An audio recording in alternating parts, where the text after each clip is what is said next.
तो हूँ जिनके गुणों के गान में वे वर्धमान महान जिन विचरे हमारे ध्यान। 144वीं गाथा की आत्मख्याति टीका आरंभ की थी। पेज नंबर 250 समय सार अनुशीलन भाग 2।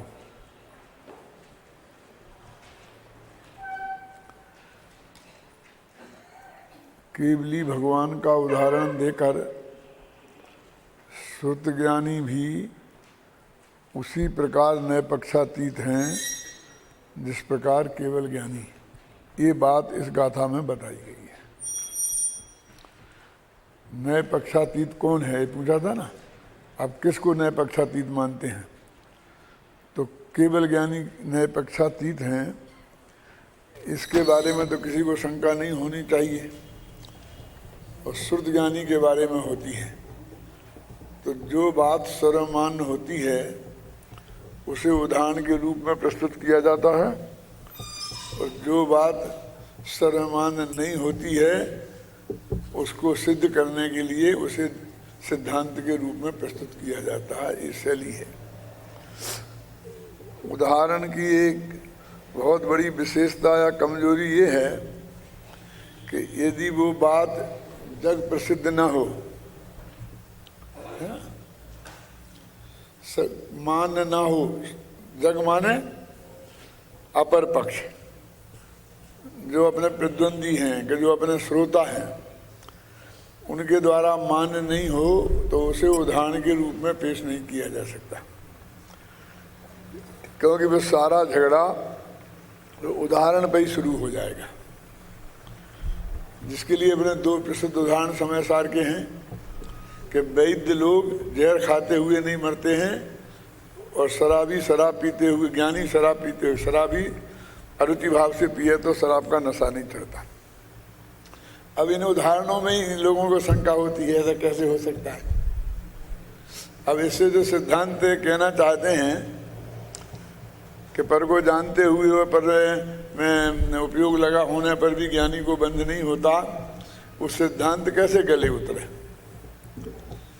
तो पहले आचार्य को हो सकता है कुंद कुंद के ज़माने में ये सर्वप्रसिद्ध उदाहरण रहे हों, लेकिन अमरचंद के ज़माने आते आते उसमें शंकाएं होने लग गई, तो उन्होंने लिख दिया कि प्रतिबंधित शक्ति से संपन्न क्या ज्ञानी, उसने मतलब इंतजाम किया हो, ऐसे ही अरुचि पूर्वक दवा के रूप में सीमित मर्यादा में मद्य पीना, ऐसा उन्होंने उसका उदाहरण को बनाया। अब केवली भगवान के नए पक्ष नहीं होता है, कम से कम अमृतचंद्र समझते हैं कि ये सर्वमान्य है।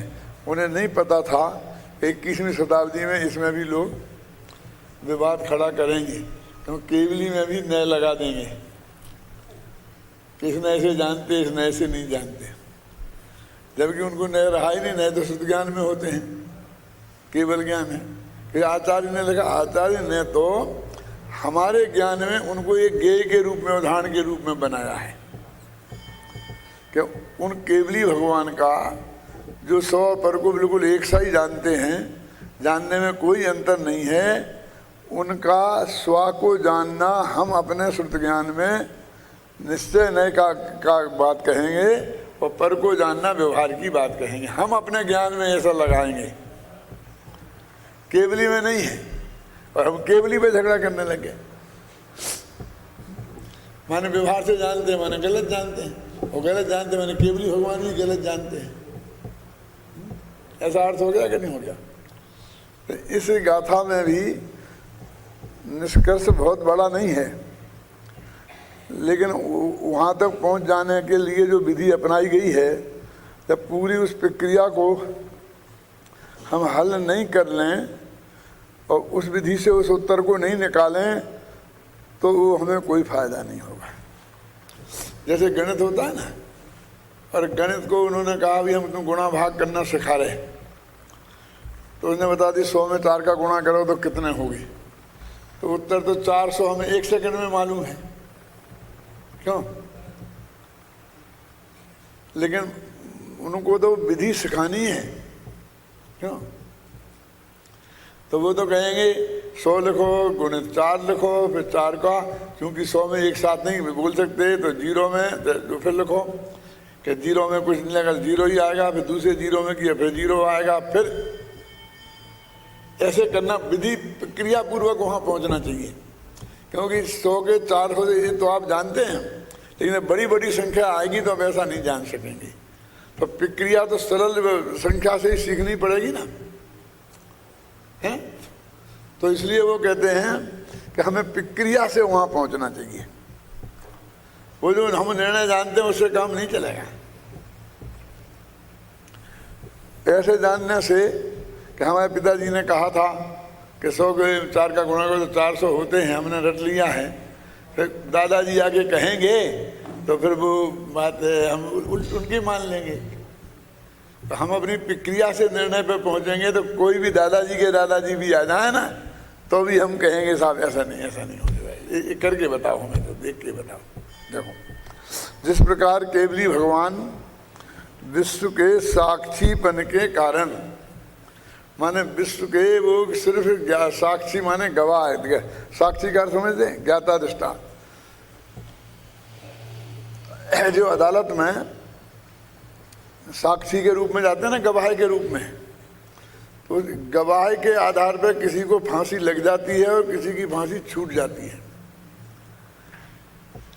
लेकिन जिसके आदमी को मारा गया है वो उसकी गवाही नहीं लगती, क्योंकि तुम्हारा तो पक्ष है। माने वो गवाह का निष्पक्ष होना बहुत जरूरी है। यद्यपि इस लोक में निष्पक्ष गवाह मिलना भी उतना ही दुर्लभ है, क्यों? लेकिन कानून क्या करे, रिश्तेदारी हो, कहीं से कोई संबंध हो, कोई लेन देन हो, ऐसा कुछ सिद्ध हो जाए तो हम उसे गवाह में हटा सकते हैं, और नहीं सिद्ध हो तो गवाह को प्रमाणिक मानना पड़ता है। फिर वकील बेचारे क्या करते हैं, गवाह के आधार पर ही होना है निर्णय, तो उस गवाह को ये सिद्ध करने की कोशिश करते हैं कि ये झूठा है। तो सारी बहस गवाह से जो सामने वाला वकील करता है वो एक कर देवे किसी तरीके से कि ये आदमी प्रमाणिक नहीं है, तो वह खलास हो जाती है बात, क्या?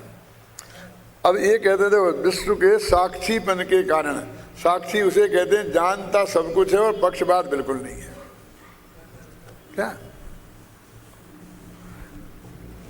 श्रुत ज्ञान के अवयव भूत व्यवहार निश्चय नय के पक्षों के स्वरूप को, श्रुत ज्ञान के अवयव हैं, अवयव माने हिस्से हैं, व्यवहार नय निश्चय नय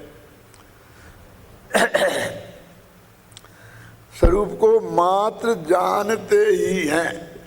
अब यहाँ जानने का निषेध नहीं है ना, अब जानने ही क्यों लगाई? इसके लिए लगाई कि उनमें राग द्वेष नहीं है उनके प्रति, परंतु सतत उल्लसित सहज विमल सकल केवल ज्ञान के द्वारा निरंतर केवल ज्ञान की पर्याय केवल ज्ञान में उत्पन्न हो रही हैं, उसका नाम उल्लसित, यानी उसे आलस नहीं आ रहा है। अदालत में जाके गवाही देवे, हाँ इन्होंने कहा तो था, तो इसको करके लाओ, नशा किया हो तो होश में आ जाए जब लाना, नहीं तो मुँह धुला के लाओ, क्या? उल्लसित, अब उल्लास पूर्वक, मतलब एकदम सक्रियता होनी चाहिए उसमें। तो सहज विमल सकल केवल ज्ञान, सहज है, निर्मल है और सबको जानने वाला है, ऐसा केवल ज्ञान के द्वारा स्वयमेव विज्ञान घन स्वभावी होने से, भगवान आत्मा तो विज्ञान घन स्वभावी है, शुद्ध ज्ञान की भूमिका की अतिक्रांतता के द्वारा, कि शुद्ध ज्ञान की भूमिका से वो पार हो गया है, अर्थात शुद्ध ज्ञान की भूमिका को पार कर चुकने के कारण समस्त नए पक्ष के परिग्रहण से दूर हुए होने से किसी भी नए पक्ष को ग्रहण नहीं करता। अब ये तो उदाहरण है, अब सिद्धांत घटित करो। अब बाकी बातें तो वो भी सिद्ध करेंगे कहाँ गड़बड़ है। उसी प्रकार जो श्रुत ज्ञानी आत्मा तत्संबंधी क्षयोपशम से उत्पन्न श्रुत ज्ञानात्मक विकल्प उत्पन्न होने पर भी, अब यहाँ क्या लिखा था, परंतु जिस प्रकार केवली भगवान साक्षात साक्षी बने के कारण शुद्ध ज्ञान के अवभूत व्यवहार पक्षों के स्वरूप को जानते ही हैं, पर क्योंकि उन्हें कोई मतलब उनमें उत्सुकता नहीं है। अब यहाँ कहते पर भी श्रुत ज्ञानात्मक विकल्प उत्पन्न होते, केवली में तो विकल्प उत्पन्न नहीं होता ना, तभी तो निर्विकल्पक जानते हैं, और ये विकल्प जानता है, ये अंतर आ गया। तो हम उदाहरण कैसे दे सकते हैं? उदाहरण दोनों एक सा होनी चाहिए ना। अपन ने पश्चाताप में कहा कि सीता से यदि धोबिन की उपमा देनी है तो धोबिन अपनी मर्जी से दूसरे के घर में रह के आई थी, ये नहीं माना जा सकता, क्योंकि सीता को तो जबरदस्ती ले जाया गया था। तो हमें धोबिन के उदाहरण में भी ये मानना पड़ेगा कि उसे जबरदस्ती ले जाया गया था, तब तो वो उदाहरण साम्य होगा ना, नहीं तो नहीं होगा। अब भी कहते तो अलग ही बात है, उसे तो वो जबरदस्ती ले गए थे, ये तो मर्जी से गई थी, तो फिर तो वो कानून लागू नहीं होगा ना, क्यों? वैसा ही उदाहरण मानना पड़ेगा कि नहीं? तो आप कहते हैं कि इनको तो विकल्प उत्पन्न हो रहा है और उनको तो होता नहीं था। श्रुत ज्ञानात्मक विकल्प उत्पन्न होने पर भी, वहां लिखा था विज्ञान स्वभावी होने से, पर के ग्रहण करने के प्रति उत्सुकता से निर्वृत्त होने से, ये बहुत मार्मिक पंक्ति है इतनी में, उत्सुकता से निर्वृत्त होने से। सम्यक दृष्टि अपने भगवान आत्मा को जानने के लिए उत्सुक है और पर को जानने के लिए उत्सुक नहीं है। और ये उत्सुकता भी सिर्फ श्रद्धा संबंधी लेना, राग संबंधी उत्सुकता तो हो सकती है। यदि एकदम आया समाचार कि फला आदमी का, बहुत बड़े आदमी का स्वर्गवास हो गया है, तो सम्यक दृष्टि को उत्सुकता नहीं होगी। आप कहोगे तो कोई काय में आया कि मैं कह रहा हूँ ना कि नहीं, बड़ा अखबार कहाँ है? तो अखबार को पूरा 3 दफे पढ़ता है, क्यों? तो उससे उत्सुकता तो है ना। तो ऐसी उत्सुकता का निषेध नहीं है, ये तो चारित्र संबंधी है। अब एक जरा भूल हो गई तो सब मामला गड़बड़ हो जाएगा। क्या जानने का निषेध नहीं है और जानने की श्रद्धा में उत्सुकता होने का निषेध है। अब हम इस अंतर को नहीं समझ पाते।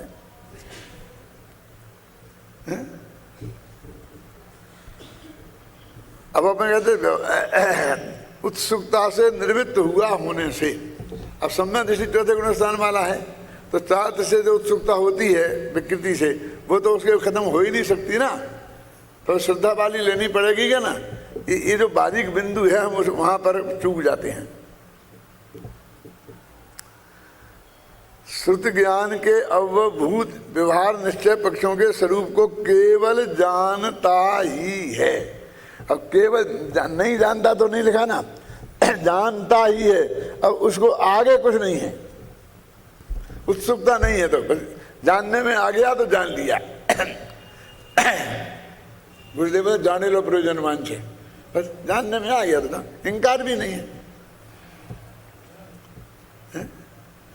जैसे कोई आदमी कहता है कि भैया हमारे साथ उन्होंने बहुत अन्याय किया है, कि देखो भाई साहब हमको उस बारे में कुछ नहीं जानना है, कुछ नहीं कहना है, हम उलझना नहीं चाहते, ये तो घर घर की लड़ाइयाँ हैं, अपने घर में निपटो। तो अगर जान तो लो, मेरी सुन तो लो कम से कम। कोई सुनता ही नहीं है, अच्छा सुना दो क्या, लेकिन इतना नक्की कर लेना कि बस मैं सुन लूंगा, इससे ज्यादा मैं कुछ भी एक सेकंड भी उसमें कुछ विकल्प नहीं करूंगा, सोचूंगा नहीं, दिमाग नहीं लगाऊंगा, बुद्धि नहीं लगाऊंगा, बोलूंगा नहीं। वो सब सुनाना कि नहीं कि एक जगह सुन तो लो, तो वीतराग भाव से सुन लेते हैं। ऐसा नहीं कि सुनी अनसुनी, ऐसा ऐसा नहीं, बराबर उपयोग तो लगाते हैं। कहने का मतलब ये है पर के जानने में ऐसा है ब्रह्म ऋषि का कि देख भाई सच्ची बात है कि हम कुछ नहीं कर सकते पर में, कि तुम जान तो लो, कि सुना ले जान ले। और जब जान लिया अंत में, क्या मैंने कह दिया था ना पहले कुछ नहीं करूँगा, नहीं नहीं नहीं, तो आपने जान तो लिया ना, क्या जान लिया, कि क्या जान लिया, कि तुम में आपस में बहुत झगड़ा है। कसाय तो उसे भी होगी अनुमान करता हूँ मैं, लेकिन तुम में पक्की है, इतना मैंने जान लिया है। क्यों? क्योंकि असलियत तो मैं तुम्हें जाना है ना, मैंने तुम्हें सुना है, उसे थोड़ी सुना है। वो कैसा आदमी है ये तो उसे जानूंगा तब मैं मानूंगा। तुमने ये कह दिया कि वो महानालायक है तो उसे मैं महानालायक नहीं मान लूंगा। ये कोई केवली की बात नहीं है, हर आदमी का यही है। क्यों भैया? हाँ साहब उन्हें सुन ली बात, मैंने सुन ली साहब, क्या हुआ? अरे क्या बताएं साहब, ये तो आग है आग। गाली के सिवाय तो मुँह में बोलते ही नहीं है। जब मैं उन परोक्ष में मेरे सामने इतनी बक रहे थे तो सामने क्या हुआ होगा इसका अनुमान मैं कर सकता हूँ। तो अब क्या करना है? क्या करना? जान लिया ना क्या करना? जान लिया ना। अपन को क्या करना? अपने पास काम कम है क्या? देखो बहुत मर्म की बात कहता हूँ, हम किसी दूसरे के बारे में जितना विकल्प को लंबाते हैं उतना अपने काम में पिछड़ जाते हैं। अपने स्वाध्याय में, तर्क समझने में, लिखने में, बोलने में अब हमारी ड्यूटी है ना जो। क्यों?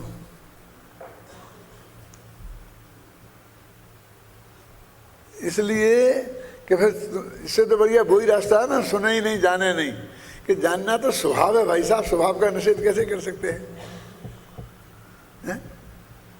जानना तो स्वभाव है, हम स्वभाव का निषेध कैसे कर सकते हैं? क्यों? क्या है?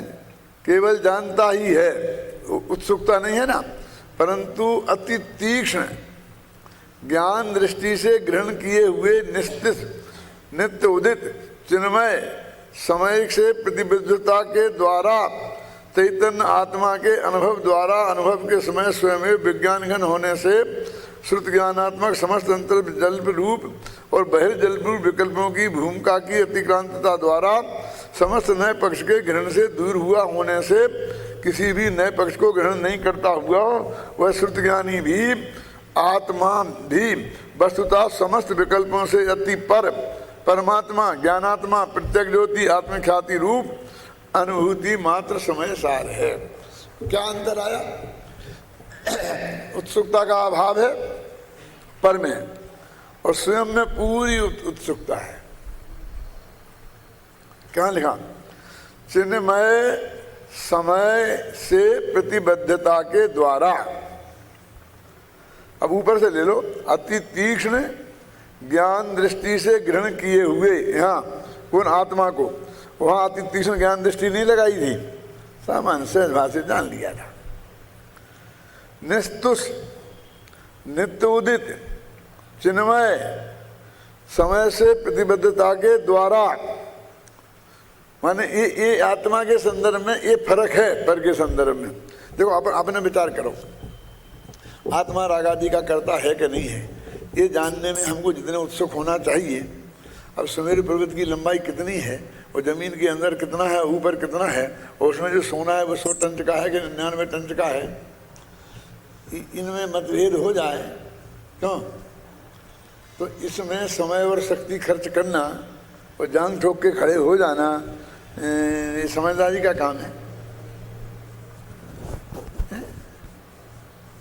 कि जान लिया ना, आगे बढ़ोगे। क्या जान लिया तुमने? कि तुम ऐसा कहते होगे ना, इतना है जे ऐसा कहते हैं, इतना है, जान लिया, ये जान लिया। क्या करें? कि तुमने हम आचार्यों के प्रमाण दे रहे, तो हमने जान लिया तुम्हें दे रहे फलाने आचार्य का, तुम फलाने का दे रहे, वो जान लिया। तो तुम्हें कोई डिसीजन करना है कि हमें क्या करना हुआ, कोई हमें जमीन थोड़ी खरीद है? क्यों?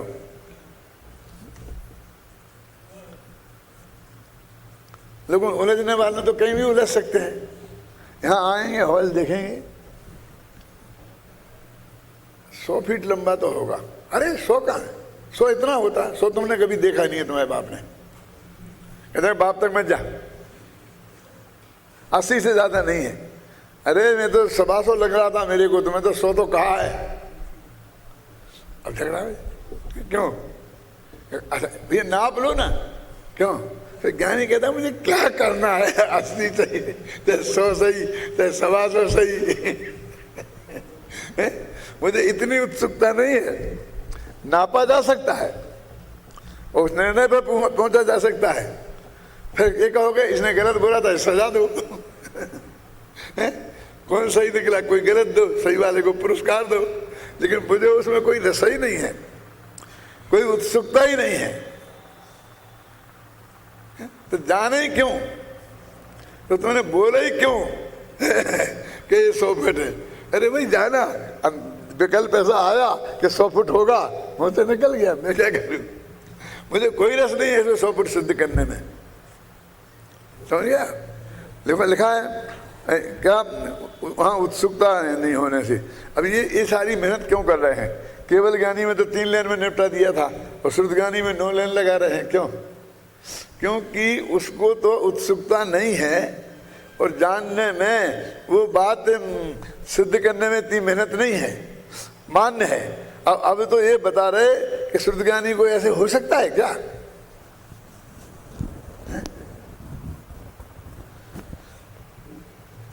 देखो, एक जो राग द्वेष की तीव्र वृत्ति वाला जीव है, काम वासनाओं की उत्तेजना से भरा हुआ जीव है, तो उसको ये समझ में आ ही नहीं सकता है कि आपने उस महिला को देखा है। देखा है, जानते हो क्या? जानते हो वो कैसी है? ये तो नहीं कह सकता हूँ। अपने ऐसा कई दफे होता कि नहीं होता है लड़कियों के मामले, लड़की क्या आपने लड़की देखी? हमें रहते तो आपकी पड़ोस में, क्यों नहीं देखी? देखी होगी, लेकिन अब कैसी है? अब इस दृष्टि से नहीं देखा। वो एक दृष्टि अलग होती है कि नहीं होती है? सामान्य ज्ञान का गेय बने। मैं 5 साल तक आप लोगों को मैंने देखा कि नहीं देखा? बोलो। रोजीना सामने बैठे रहते हैं, सब लोग कहते हैं। मैं यहाँ जाकर अभी बबलू से पूछूंगा कि बबलू वो 2 दिनों से दिखा नहीं यार, अभी तो प्रयोजन में बैठा था। अच्छा अच्छा बैठा था, ठीक है।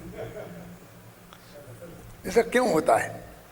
इतनी तीक्ष्ण बुद्धि है आपकी तो, लेकिन इतनी सी बात याद क्यों नहीं रहती है?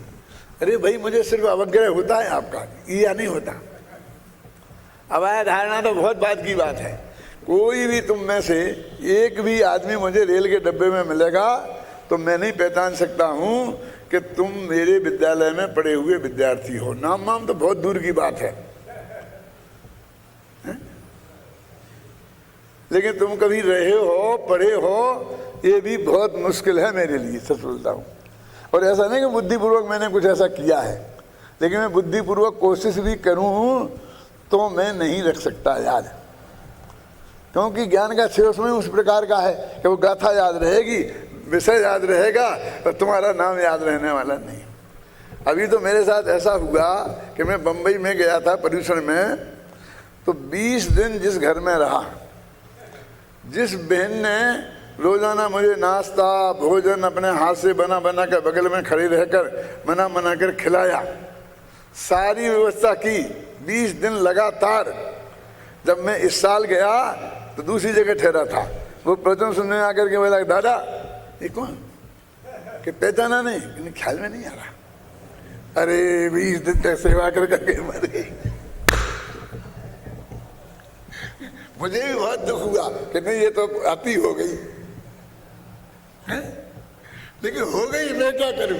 मैंने ना तो ऐसे याद रखने की कोशिश की और ना भूलने की कोशिश की। और अब मैं अभी सोच रहा हूं, तो अभी भी लग रहा है कि वो कहीं मिल जाएगी तो मैं पहचान पाऊंगा कि नहीं।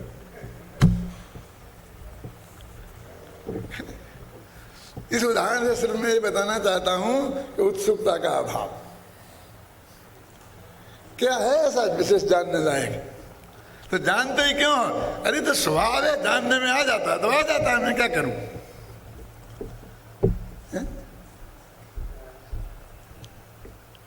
जो आदमी बहुत ही घनिष्ठ संपर्क में आ जाता है या जिससे अच्छा जम के झगड़ा हो जाता है कि जम के कुछ ज्यादा हो जाता तो वो थोड़ा कभी कभी धारणा में रहता है और फिर उसको याद रहता है, वो है ना।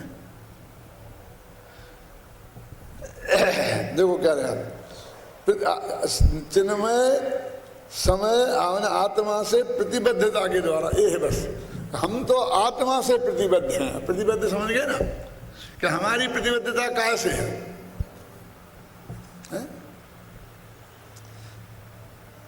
कि हम तो निरपेक्ष वाले आदमी हैं, हम जातिवाद हमारे माथे में नहीं है। तो हमारी प्रतिबद्धता कैसे है? अभी तो 5 जातियां पड़ी थी 10 वर्ष की उम्र में, उसके अलावा 6वीं जाति आज तक हमें कहीं भी दिखी नहीं। कौन सी थी 5 जातियां मालूम? कल ही बोला था ना शांति जी ने परसों। हाँ, 1 इंद्रिय जाति, 2 इंद्रिय जाति, 3 इंद्रिय जाति, 4 इंद्रिय जाति और 5 इंद्रिय जाति। तो 5 ये सारे देव, सारे नारकी, सारे शनि पंचेंद्रिय, शनि पंचेंद्रिय त्रिंश अपनी जाति की तो है। महाशास्त्र तत्व सूत्र में लिखी है, जो दिगंबर श्वेतांबर सबको मान्य है। बताओ और कोई जाति लिखी हो तो बताओ। इन 5 जातियों को जानते हैं हम, बस खत्म। इसके अलावा कोई हमारी प्रतिबद्धता इन 5 जातियों से है।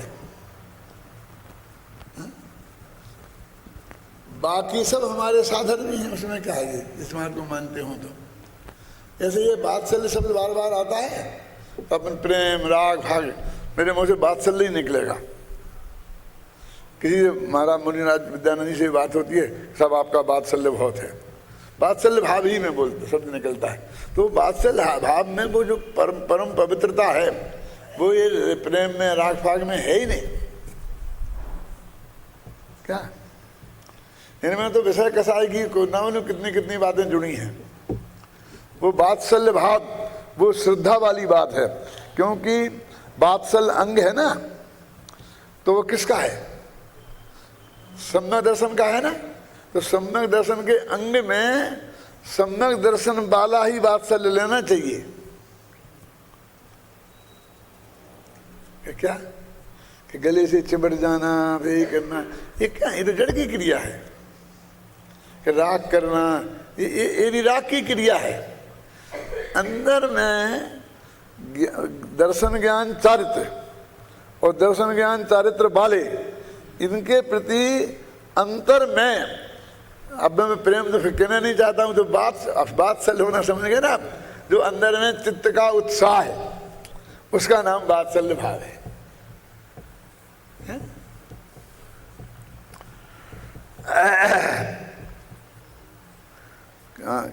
प्रतिबद्धता था ना, मैंने कहा प्रतिबद्धता पढ़ रहे थे। चिन्मय समय के प्रति प्रतिबद्धता के द्वारा, अर्थात चैतन्य आत्मा के अनुभव द्वारा, अनुभव के समय स्वयं विज्ञान घन होने से श्रुत ज्ञानात्मक समस्त अंतर जल्प रूप और बहिर्जल्प रूप विकल्पों की भूमिका की अतिक्रांतता के द्वारा समस्त नए पक्ष के ग्रहण से दूर हुआ होने से किसी भी नए पक्ष को ग्रहण नहीं करता हुआ वह श्रुत ज्ञानी आत्मा भी, केवल ज्ञानी तो था, ये भी कहाँ बता रहा, केवल ज्ञानी के समान वस्तुतः समस्त विकल्पों से अति पर भिन्न परमात्मा, ज्ञानात्मा, प्रत्यक्ष ज्योति, आत्मख्याति, आत्मख्याति भगवान आत्मा का नाम है, आत्मख्याति रूप अनुभूति मात्र समय सार है, इसका नाम समय सार है। ये वो कहा था, इसमें आत्मख्याति, प्रत्यक्ष ज्योति, अनुभूति, त्रिकाली ध्रुव के लिए सब शब्दों का प्रयोग है। टीका का संक्षेप सार प्रस्तुत करते हुए जयचंद जी छाड़ा भावार्थ में लिखते हैं। बात तो यहाँ सब स्पष्ट हो जाती है, सिर्फ इस बात के लिए कि जयचंद जी ने भी यही अर्थ निकाला था कहीं मत है ना। क्या करते हैं लोग कि जबरदस्ती हमको जयतन जी के विरुद्ध खड़ा करेंगे, कि टोटरमल जी के विरुद्ध खड़ा करेंगे, उनने ऐसा कहा, इनने ऐसा कहा। तो ये हम किसी के विरुद्ध, उन ज्ञानी धर्मात्माओं के कि जिनको पढ़ पढ़ कर हमको ये बात समझ में आई है, उनके विरुद्ध होने का क्या सवाल है? क्या किसी के भी कुंद कुंद से लेकर के कांजी स्वामी तक और भी जो हों, उन तक किसी के विरोधी होने का क्या सवाल है? अरे उनसे तो कुछ ना कुछ मिला ही है ना। लेकिन अब इसका मतलब ये नहीं होता है कि हम उनको बिक गए हैं। बिक गए हैं का मतलब कभी जो बात हमारी उनकी बात ख्याल में नहीं आएगी तो भी हम फिर क्यों, अब हमारे हाथ में है क्या? नहीं जम रही तो नहीं जम रही, कि नहीं साहब कि मत बोलो तो हम बोलने पर प्रतिबंध कर दो, नहीं बोलेंगे। कि मत सोचो, क्यों? तो नहीं सोचेंगे। लेकिन जो वो ज्ञान में नहीं बैठ रही है तो नहीं बैठ रही, क्या करें? वो तो ज्ञान में बैठ जाएगी तो बैठ जाएगी, नहीं बैठेगी तो नहीं बैठेगी। वो हमारे हाथ में है ही नहीं ना, क्यों? इसलिए जब हमसे कोई कहता है कि साहब आप उनको नहीं मानते, ये नहीं करते, वो नहीं करते, ऐसा नहीं करते, मैं कहता हूँ हमने आज तक एक शब्द किसी के विरुद्ध बोला नहीं है। हमारी तो प्रतिज्ञा है कि हम शत्रु के बारे में भी एक शब्द नहीं कहेंगे। हाँ, ये नहीं कह, आप ये तो नहीं कहते भाई ठीक है, इसमें हम क्या करें? समझे ना, हम झगड़ा तो इस बात का होता है कि हम तुम्हारा विरोध करें। हम आपका विरोध नहीं करते हैं, तो झगड़ा किस बात का? बोलिए। मेरे पास एक प्रस्ताव आया था बहुत, कि जैसे आप विद्यानंद जी के पास गए और उत्तर समापन किया, ऐसे फलां के पास भी चलो और उनसे भी ऐसी सब चर्चा करो, ऐसा करो, सब हो। मैंने कहा जरूर चलेंगे, हमें कोई किसी से राग द्वेष नहीं है, लेकिन एक बात नक्की करके आओ। क्या? कि 1 घंटा हम बोलेंगे तब वे बिल्कुल चुप रहेंगे, सुनेंगे पूरा, हमें बीच में नहीं टोकेंगे। फिर वो 1 घंटा बोलें तो जो भी उन्हें विरोध करना हो, गालियां देना हो, जो भी करना हो बोलें, चाहे उस तत्व का प्रतिपादन करना हो, हम 1 घंटा बिल्कुल शांति से उपयोग लगाकर सुनेंगे, इस लेवल से कि वो पूरा भाषण हम दोहरा दें। और फिर जब दोबारा 1 घंटा हम बोलेंगे तो उनकी एक बात को काटेंगे नहीं। सुनना, उन्हें पूरी काटने की छूट है। क्या? हम एक बात नहीं काटेंगे और जो विषय हमने जहां कल छोड़ा है उससे आगे जो हमें बोलना है वो बोलेंगे। बबलू समझ में आई बात करी? फिर दूसरे दिन वे खूब हमारी धुनाई करें और हम सुनेंगे शांति से, और तीसरे दिन फिर अपने पॉइंट से आगे बोलेंगे। क्या? ये ले आओ पक्का करके हम चलेंगे। हम झगड़ने के लिए नहीं जाना चाहते, हम बहस करने के लिए नहीं जाना चाहते। वे अपनी बता दे, हम अपनी बता देंगे, फिर उनकी समझ में मान लें, हमारी मान लें।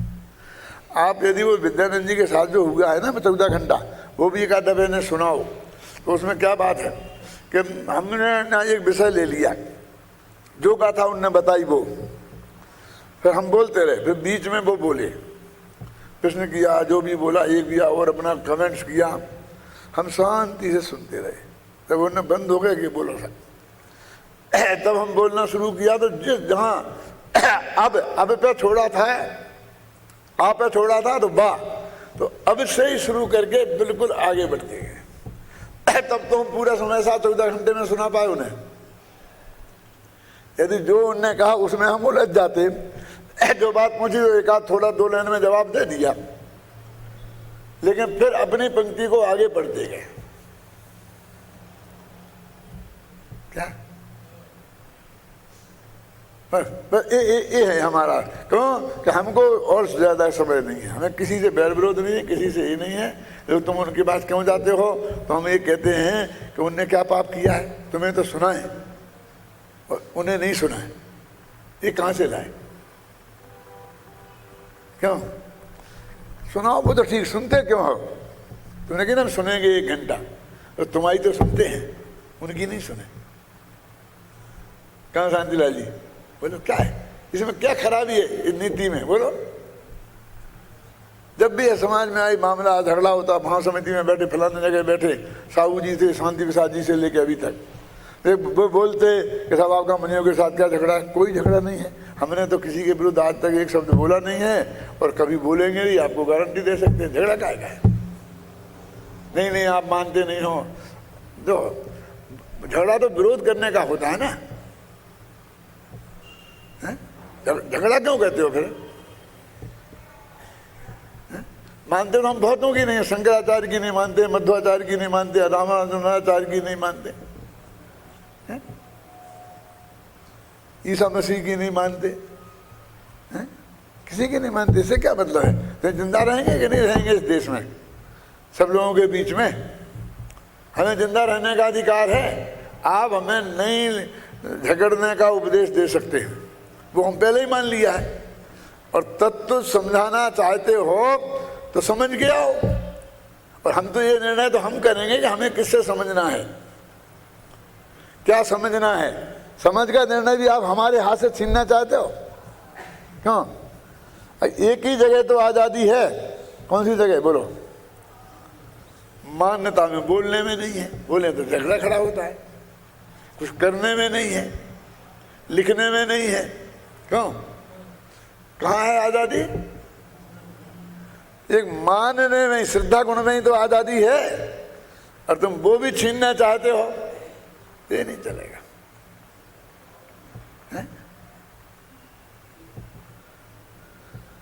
आपने ये नहीं किया, ये नहीं किया, ये मत पूछो। समाज में झगड़ा हो, ऐसा क्या किया वो बताओ। क्यों? पंचायत उस पर बैठ सकती है, तुम पहले ही सरेंडर है, हमें कुछ नहीं करना है, खत्म। देखो अभी जयचंद छाबड़ा को पढ़ लेते हैं शांति से। जैसे केवली भगवान सदा नए पक्ष के स्वरूप के साक्षी हैं, देखो उसी प्रकार श्रुत ज्ञानी भी जब समस्त नयों पक्षों से रहित होकर शुद्ध चैतन्य मात्र भाव का अनुभव करते हैं, तब वे नए पक्ष के स्वरूप के ज्ञाता ही हैं। और ज्ञाता का पढ़ना वहाँ भी निषेध नहीं किया। केवली भगवान यदि नहीं जानते होते तो अनुभव के काल में ज्ञान नहीं, इसके ज्ञाता है वे। कि पर्याय में, यहाँ पर्याय में, लब्धि भी पर्याय नहीं है, वे उसको जानते नहीं है, उनको उसका ज्ञान नहीं है। यदि वो जो दूसरा मुद्दा है, कौन सा, कि जब वो बाहर उपयोग है तब वे नए पक्षातीत हैं कि नहीं है, वो उस पर ध्यान देना। यहां तो किसी को झगड़ा ही नहीं है। यदि एक नए का सर्वथा पक्ष ग्रहण किया जाए तो मिथ्यात्व के साथ मिला हुआ राग होता है। देखा उन्होंने? नहीं, मैंने मिथ्या दृष्टि की तो पोजीशन ही है। प्रयोग अब दूसरा देखो, सम्मा दृष्टि का प्रयोजन बस एक नए को प्रदान करके उसका ग्रहण करे तो मिथ्यात्व के अतिरिक्त मात्र चारित्र मोह का राग रहता है ना। और दो बातें हो गई। और तीसरी, और जब नए पक्ष को छोड़कर वस्तु स्वरूप को मात्र जानते ही हैं, नहीं जानने का निषेध यहाँ भी नहीं है ना, तब उस समय श्रुत ज्ञानी भी केवली की भांति वीतराग जैसे ही होते हैं, ऐसा जानना।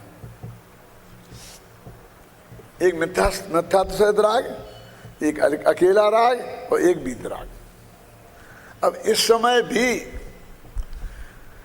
शुद्धोपयोग के काल में अभी 10वां गुणस्थान से पार तो नहीं हुए ना, तो वो राग देश तो विद्यमान है ही कि नहीं है, फिर भी उन्होंने पूर्ण वीतराग कह दिया, क्योंकि श्रद्धा की अपेक्षा पकड़ रहे हैं ना। अब कह दिया ना पूर्ण वीतराग कह दिया, उस राग की हमने गिना ही नहीं, राग बस उसको गिना ही नहीं, इतना आपको समझना पड़ेगा।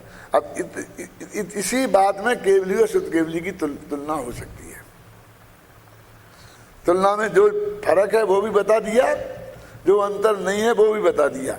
हम तो ये कह रहे हैं कि जैसे केवली पक्षातीत हैं, ऐसे ही नए पक्षातीत शुद्ध ज्ञानी सम्यक दृष्टि जीव भी हैं। इतना ही कहना है। उक्त संपूर्ण विषय वस्तु को स्वामी जी ने बहुत बढ़िया ढंग से स्पष्ट किया है, अतः अपनी ओर से कुछ भी टिप्पणी किए बिना उनके स्पष्टीकरण को उद्धृत कर देना ही पर्याप्त लगता है। मैंने ये सब विवाद के विषय थे, पर बबलू सब ये सब तो ये सामने बहुत सारी उम्र में निकाल के यहाँ रख दिए। अब इससे तो हिल नहीं सकते, या तो पढ़ना नहीं चाहते हैं, पढ़ते हैं तो मान नहीं सकते। हम अपनी तरफ से क्या कह रहे हैं बोलो।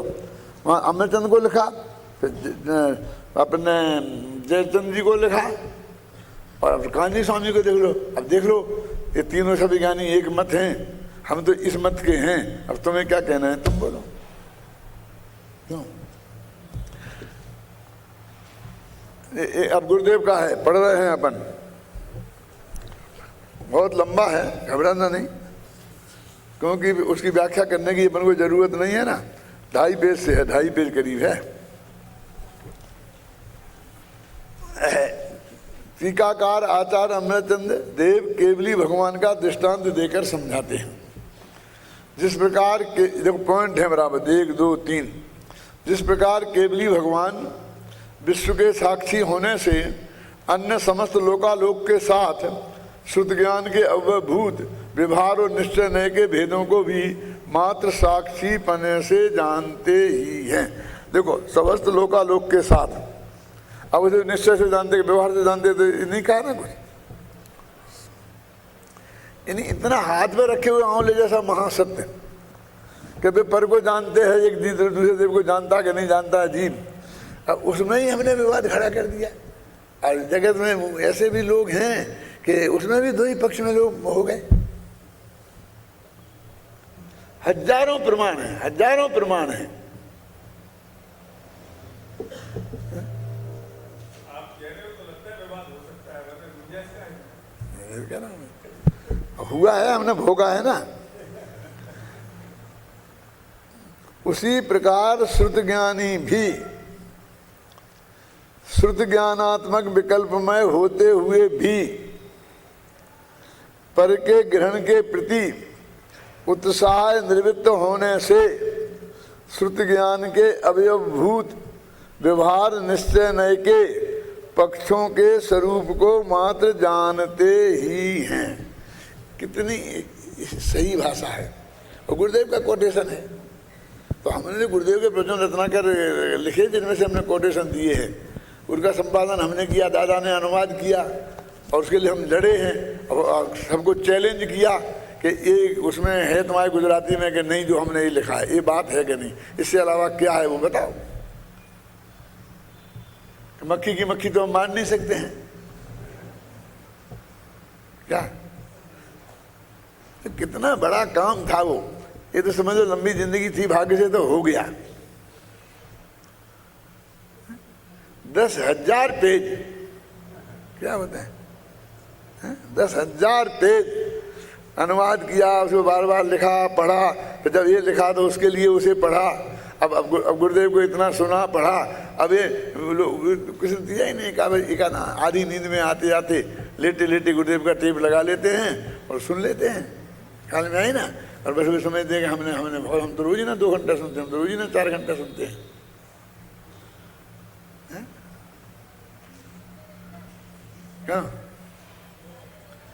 क्या है? और वो तो सब उस समय सफेद जब गुरुदेव जिंदा थे। और जानते हैं एक गलती निकाल करके गुरुदेव के सामने प्रस्तुत की जाए तो वो जानते हैं गुरुदेव के दिमाग में से उतर सकते हैं। और गुरुदेव की जबान में एक शब्द आ जाए तो सारे देश की निगाह से उतर सकते हैं। ऐसी 32 दांतों के बीच में जबान ने रह करके काम किया है। तो उससे हम इतने पक्के हो गए, हमें तो लाभ ही हुआ, नुकसान नहीं हुआ। बोलो, इस साल मैंने 450 पेज लिखे हैं।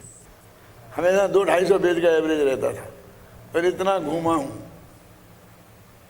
क्या, इतना प्रवचन किया।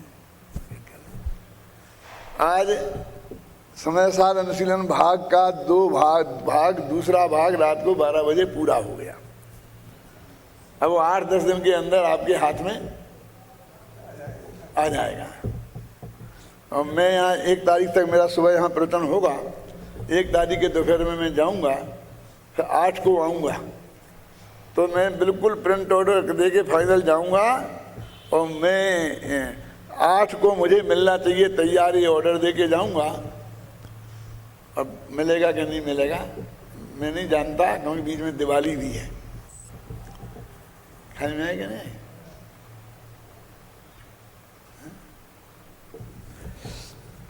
हाँ, अब गुरुदेव को पढ़ते हैं शांति से। जिस प्रकार केवली भगवान विश्व के साक्षी होने से अन्य समस्त लोकालोक के साथ शुद्ध ज्ञान के अवयवभूत व्यवहार और निश्चय के भेदों को भी मात्र साक्षी पने से जानते ही हैं, उसी प्रकार शुद्ध ज्ञानी भी शुद्ध ज्ञानात्मक विकल्पमय होते हुए भी पर के ग्रहण के प्रति उत्साह निवृत्त होने से शुद्ध ज्ञान के अवयवभूत व्यवहार निश्चय के पक्षों के स्वरूप को मात्र जानते ही हैं। केवली के समान शुद्ध केवली। जिस प्रकार केवली भगवान निरंतर प्रकाशमान सहज विमल सकल केवल ज्ञान से सदा स्वयं के विज्ञान घन होने से शुद्ध ज्ञान की भूमिका से अतिक्रांत हैं, उसी प्रकार शुद्ध ज्ञानी भी अति तीक्ष्ण ज्ञान दृष्टि से ग्रहण करते हुए निर्मल नित्य उदित चैतन्यमय आत्मा के अनुभव के द्वारा अनुभव के काल में स्वयं ही विज्ञान घन होने से शुद्ध ज्ञानात्मक समस्त अंतर जल्प रूप तथा बहिर्जल्प रूप विकल्पों की भूमिका से पार को प्राप्त हो गए हैं, उसका उल्लंघन कर गए हैं। दूसरा पॉइंट। अब तीसरा झगड़े वाला। जिस तरह केवल ज्ञानी शुद्ध ज्ञान की भूमिका से अतिक्रांतता के कारण समस्त नए पक्ष के ग्रहण से दूर हो गए हैं, किसी भी नए पक्ष को ग्रहण नहीं करते, उसी प्रकार शुद्ध ज्ञानी भी अनुभव के काल में स्वयं विज्ञानघन होने से समस्त नए पक्ष के ग्रहण से दूर हो गए हैं, इसलिए नए पक्ष को ग्रहण नहीं करते। इस प्रकार उपरोक्त तीनों बोलों द्वारा सम्यक दृष्टि के अनुभव की प्रक्रिया को भगवान केवली के ज्ञाता दृष्टा स्वभाव का उदाहरण देकर समझाया गया है। उक्त बोलों में केवली व शुद्ध ज्ञानी को समान बताया है। केवली भगवान को शुद्ध ज्ञान नहीं है, इस कारण उनके नए नहीं हैं, मात्र वे शुद्ध ज्ञान के स्वरूप को जानते हैं ही हैं। उसी प्रकार शुद्ध ज्ञानी को भी आत्मानुभव के काल में व्यवहार निश्चय का पक्ष छूट गया है, इस कारण वह भी अनुभव के काल में नए पक्ष के स्वरूप को केवल जानता ही है, उसे भी उस समय नयों का विकल्प नहीं रहता।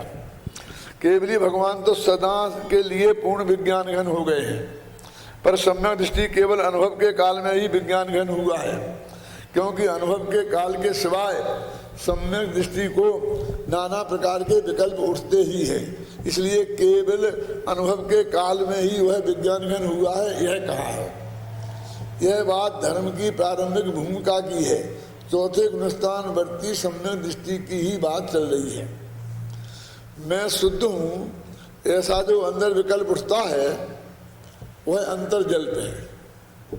अब मैं अशुद्ध हूँ वाला नहीं, ये तो मैं शुद्ध हूँ तो निश्चय में वाला विकल्प है ना, और बाहर जो वाणी निकलती है वह बहिर्जल्प है। शुद्ध ज्ञानी अनुभव के काल में समस्त अंतर्जल्प और बहिर्जल्प के विकल्पों को लांघ चुका है। अहो अमृतचंद्राचार्य देव ने शुद्ध ज्ञानी आत्मानुभवी जीव को केवल ज्ञानी से तुलना करके समझाया है, गजब काम किया है। जिसमें राग का अंश भी नहीं है, ऐसे शुद्ध चैतन्यमय आत्मा का अनुभव करने वाले को यहाँ पहले परमात्मा कहा, फिर उसके ज्ञान गुण की मुख्य करके ज्ञानात्मा कहा, फिर राग से भेद ज्ञान करा के उसे ही प्रत्यक्ष ज्योति कहा, तत्पश्चात उसे ही आत्मज्योति कहा, और अंत में उसी को अनुभूति मात्र समय सार कहा। पर्याय में बद्ध है, दृढ़ अपेक्षा बद्ध है। ऐसा जो वस्तु स्वरूप है उसे तो अज्ञानी मानता नहीं है, और एकांत से एक पक्ष को ही ग्रहण करता है। पर्याय में अशुद्धता है ऐसा व्यवहार नए का पक्ष है, और द्रव्य त्रिकाल शुद्ध है ऐसा निश्चय नए का पक्ष है। जो इनमें एक नए को तो माने और दूसरे को न माने वह अज्ञानी मिथ्या दृष्टि है। मैंने बद्ध को न माने तो भी अज्ञानी मिथ्या दृष्टि हो गया ना, अशुद्ध को न माने। मैं त्रिकाल शुद्ध चैतन्य में आनंद कंद प्रभु हूँ ऐसा तो जाने नहीं, और वृतादि के शुभ राग को ही मात्र ग्रहण करके संतुष्ट रहे तो वह व्यवहाराभासी मिथ्या दृष्टि है। देखो बहुत लोगों की ऐसी मान्यता है, भैया कोई बातें करने से क्या होगा, कुछ करना नहीं पड़ेगा, ये लोग करते रहते तो कुछ है नहीं। अब उनकी दृष्टि में करना धरना ना मानो क्या है, यानी सारा जीवन इसमें लगाया तब भी वे कहते करते रहते तो है नहीं, और सारा जीवन विषय के साय में क्यों, सड़क पे खड़े थे रोडपति से करोड़पति हो गए, उसमें लगाया और उसमें एक आध व्रत कर लिया, एक आध घंटा पूजा पाठ कर लिया, कभी यात्रा कर आए, थोड़ा दान वगैरह दे दिया तो उन्हें समझता हमने बहुत किया। क्या है इनमें कुछ करे तो वो अपना किया हुआ मानता है, और इनमें नहीं करे तो किया हुआ नहीं मानता। उनको कौन समझाए। तथा आत्मा शुद्ध आनंद कंद प्रभु है ऐसा कहे। अब ये वो तो व्यवहाराभासी था, अब ये निश्चयभासी की बात चल रही है। परंतु पर्याय में जो रागादि उन्हें स्वीकार नहीं करे तो वह निश्चयभासी मिथ्या दृष्टि है, और दोनों पक्षों को तो ग्रहण करे और आत्मा को ग्रहण न करे तो वह विकल्पों के जाल में उजला हुआ अज्ञानी मिथ्या दृष्टि ही है, उभयाभासी। और जैन होने की तो यह शर्त है, देखो क्या शर्त है जैन होने की, कि किसी भी नए पक्ष को ग्रहण नहीं करे बल्कि दोनों नयों के द्वारा वस्तु को यथार्थ जानकर नए पक्ष को भी छोड़कर मात्र आत्म वस्तु को ही ग्रहण करे। ये जैन होने की शर्त है। बोले ऐसे जैनी कितने हैं? प्रयोजन बस एक नए को प्रदान करके उसे ग्रहण करे तो मिथ्या तो नहीं होगा, मात्र चारित्र मोह का राग रहेगा। मैं शुद्ध अखंड विवेक आनंद स्वरूप हूँ, गायक हूँ, इस प्रयोजन को सिद्ध करने के लिए व्यवहार के पक्ष को ग्रहण करके निश्चय के पक्ष को मुख्य करके उसे ग्रहण करे तो मिथ्या तो रहे तो चारित्र मोह संबंधी राग रहता है। ठीक है, लेकिन वो ऐसा होए तो सम्यक दृष्टि की भूमिका में वो कोई निश्चयभासी ऐसा करे तो नहीं है ना। अनुभव होने के बाद भी मैं शुद्ध हूं ऐसा प्रधान पने पक्ष रहे तो वह राग रूप चारित्र का दोष है। उसे ज्ञानी यथावत जानता है और उग्र पुरुषार्थ द्वारा स्वभाव का आश्रय करके उसे भी दूर करता है ना। तो उसे भी जानता है कि ये है, और जब नए पक्ष को छोड़कर वस्तु स्वरूप को केवल जानता ही है तब श्रुत ज्ञानी भी केवल ज्ञानी की तरह वीतराग जैसा ही होता है। देखो चौथे गुणस्थान वाला वीतराग 13वें गुणस्थान वाला जैसा ही है। क्यों कि इतना जो ढेर सारा राग है वो उसे यहाँ राग गिनते ही नहीं है। श्रद्धा वाले राग कोई राग गिनते हैं। अब ये अपेक्षा है जनवाणी में, हम क्या करें। देखा, और वो जो गाथा में ये लिखा केवली के समान श्रुत केवली भी। अब क्या करे कोई टीकाकार है तो उसी को सिद्ध करेंगे ना, हैं कि ये सिद्ध करेंगे नहीं बहुत अंतर है, बहुत अंतर है, बहुत अंतर है, बहुत अंतर है। क्यों है? यानी केवली के उदाहरण से उन्होंने ये बात सिद्ध की है? अभी नहीं सब वो भी बताते जाओ, वो भी बताते जाओ। अरे वो आएंगे पूरा समय सार आदि अंत पढ़ो ना। अब इसी गाथा में सब बता देंगे तो उस गाथा में क्या करेंगे। जब उसका प्रकरण आएगा तब क्या करेंगे बोलो।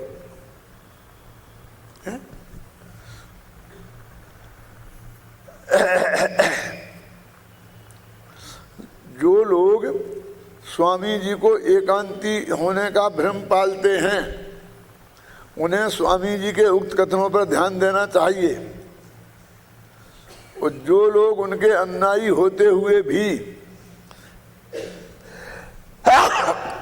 एक पक्ष को ही सर्वथा ग्रहण करते हैं, स्वीकार करना चाहते हैं, उन्हें भी स्वामी जी के उक्त कथनों पर गंभीरता से विचार करना चाहिए। और आगामी कलश में आत्मा के अनुभव की बात करेंगे। ये प्रकरण एक तरह से समाप्त होगा। 44वीं गाथा में आत्मा की अनुभूति कैसे होती है इस पर चर्चा की जाएगी। मेरे मन में है कि कम से कम ये 43वीं गाथा मैं वर्षों तक पूरी कर दूं।